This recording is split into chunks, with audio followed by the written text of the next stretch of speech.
নবগ্রাম থানার ওসি পদের দায়িত্ব নেওয়ার ৪৮ ঘন্টার মধ্যে বড় চমক তুষার মজুমদারের। নবগ্রামের শিবপুর টোল প্লাজায় পুলিশের জালে গাঁজা পাচার চক্র উদ্ধার, ৪৩ কেজি গাঁজা, আটক ৬। গোপন সূত্রে খবর পেয়ে পুলিশের অভিযানে বড়সড় সাফল্য মিলল। নবগ্রাম থানার পুলিশের মঙ্গলবার গভীর রাতে অভিযান চালিয়ে প্রায় ৪৩ কেজি গাঁজা উদ্ধার করে। এই ঘটনায় জড়িত থাকার অভিযোগে ৬ জনকে আটক করা হয়েছে। পুলিশ সূত্রে জানা গিয়েছে, কোচবিহারের দিনহাটা থেকে একটি গাড়িতে করে বিপুল পরিমাণ গাঁজা কৃষ্ণনগরের উদ্দেশ্যে পাচার করা হচ্ছিল।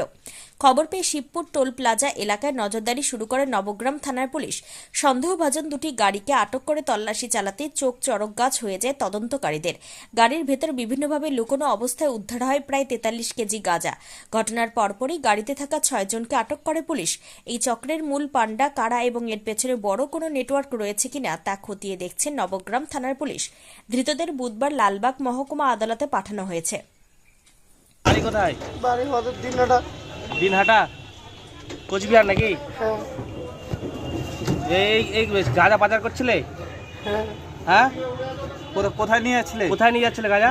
কৃষ্ণনগর। কৃষ্ণনগর। কোথা থেকে আসছো তোমরা? কুচবিহার থেকে। কোচবিহার থেকে। ব্যবসা করো না কিভাবে আটক হলে?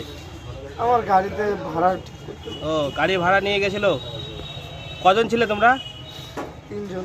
3 জন। আর আর একটা গাড়ি ছিল। আর একটা গাড়িতে